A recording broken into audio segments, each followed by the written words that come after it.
Hi guys, I'm new here. So I'm going to sharing my backlog strategy with you guys. By the way, I am a drop और मैंने यकीन 2.0 batch लिया है और आपको जैसे पता है यकीन 2.0 19 मई को स्टार्ट हो गया था, जिसको स्टार्ट हुए आई थिंक 2 मंथ से ऊपर हो गया। तो हमारा 2 मंथ्स का बैकलॉग है। आई नो बहुत बैकलॉग है, बट हम कैसे क्लियर करेंगे, कैसे स्ट्रेटजीज़ बनाएंगे, कैसे प्लानिंग करेंगे, वो सब बताऊंगी।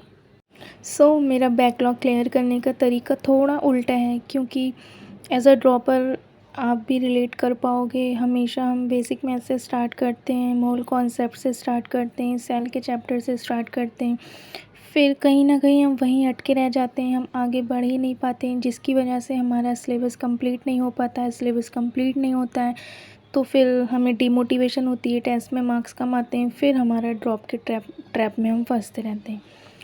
तो मैंने प्लानिंग की है कि जो करंट बैच में चल रहा है हम उसको फॉलो करेंगे, उसके सारे लेक्चर्स लेंगे, उसको अप टू डेट करेंगे। फिर हमारे पास टाइम मिलेगा तो हम पीछे का थोड़ा थोड़ा क्लियर करते रहेंगे। बट जो बैच के साथ जो करंट सिलेबस चल रहा है उसके टेस्ट भी हैं, हमें टेस्ट मिस नहीं करना है। आई नो बहुत लोग टेस्ट मिस करते हैं, जिसकी वजह से उनके मार्क्स अच्छे नहीं हो पाते, मार्क्स इम्प्रूव ही नहीं हो पाते। तो हम टेस्ट को भी फॉलो करेंगे और बैच के अपडेट को भी फॉलो करेंगे, और हमारे पास टाइम बचेगा तो बचेगा क्या, बचेगा ही टाइम, हमें बचाना पड़ेगा, क्योंकि हमें बैकलॉग क्लियर करना है। बैकलॉग क्लियर तो करना बहुत ज़रूरी है, इसके ट्रैप में तो फंसना ही नहीं है।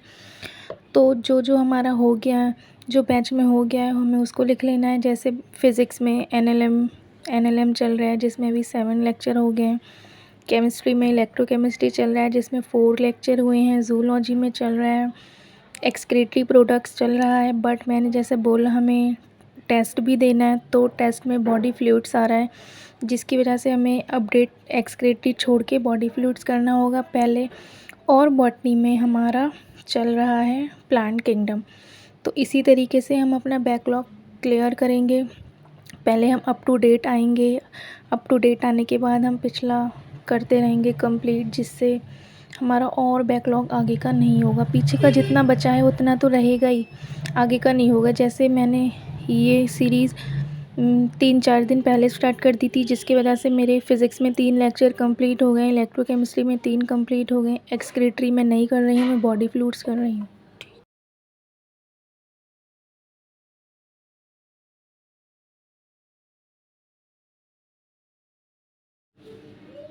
तो अभी एन का लेक्चर 4 करेंगे हम लोग। लेक्चर 4 करने के बाद फिर आगे देखते हैं क्या क्या करना है।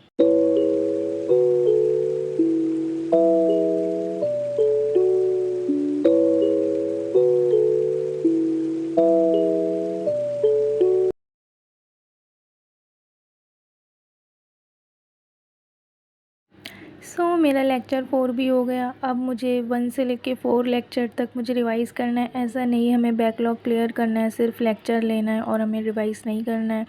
हमें रिवाइज़ भी करना है और क्वेश्चंस प्रैक्टिस भी करनी है, वरना ऐसा लेक्चर लेके कोई फ़ायदा नहीं है। तो अभी रिवाइज़ करते हैं, उसके बाद नेक्स्ट चैप्टर पे जाएंगे, सब्जेक्ट पे जाएंगे, उसको करेंगे।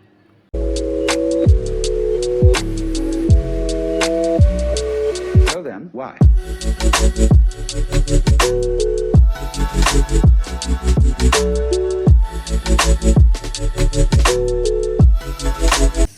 ऐसे ही करके मैं अपना सारा बैकलॉग क्लियर कर रही हूँ। मैंने अभी आपको ऐसा अपना रूटीन नहीं दिखाया, वो मैं अपना लेक्चर तो करती जा रही हूँ। मैंने अभी आपको रूटीन नहीं दिखाया, बस मैं आपको एक स्ट्रेटजी बता रही हूँ कि आपको कैसे कैसे करके बैकलॉग क्लियर करना है। अगर आपको मेरा फुल रूटीन देखना है तो आप कमेंट करेंगे, तब मैं बनाऊँगी, क्योंकि अभी मैंने न्यू चैनल बनाया है, तो अभी इतना ग्रो हो नहीं पाया है। अभी पता नहीं कितने लोग इसको देखेंगे नहीं देखेंगे, तो अभी मैंने जस्ट स्टार्टिंग की है। अगर मेरा अच्छे खासे इस पे व्यूज़ अगर लाइक आए तो फिर मैं अपना फुल रूटीन दिखाऊंगी, मैंने कैसे बैकलॉग क्लियर किया, इतना 2 मंथ से ऊपर का बैकलॉग, और कैसे कैसे मेरी स्ट्रेटजीज़ थी और क्या क्या मैंने किया। अगर आपको वो देखना है तो फिर मुझे कमेंट करना है। ऐसे मैं अभी नहीं बनाया है तो फिर मुझे कमेंट करना। ये बनाया है, आज ही मैं इसको पोस्ट कर दूँगी। आप लोगों को अगर मेरी स्ट्रेटजी अच्छी लगी हो तो आप मुझे बताना, आप भी ऐसे फॉलो कर सकते हो मेरी स्ट्रेटजी। बाकी यही है, अब मैं इसको रैप अप करके इलेक्ट्रोकेमिस्ट्री करूँगी, एनएलएम के और लेक्चर्स लूँगी, बायोलॉजी के लेक्चर्स लूँगी, उसको रिवाइज़ करूँगी, उसके क्वेश्चन प्रैक्टिस करूँगी, उसकी डीपीपीस करूँगी, कट्टर प्रैक्टिस शीट मिलती है हमें बैच में, वो करना है, फिर उसको बार बार रिवाइज़ करना है, फिर जो 10 अगस्त को टेस्ट है वो दूँगी, तो उसका व्लॉग मैं बनाऊँगी अगर इस पे मेरे अच्छे व्यूज़ आए तब।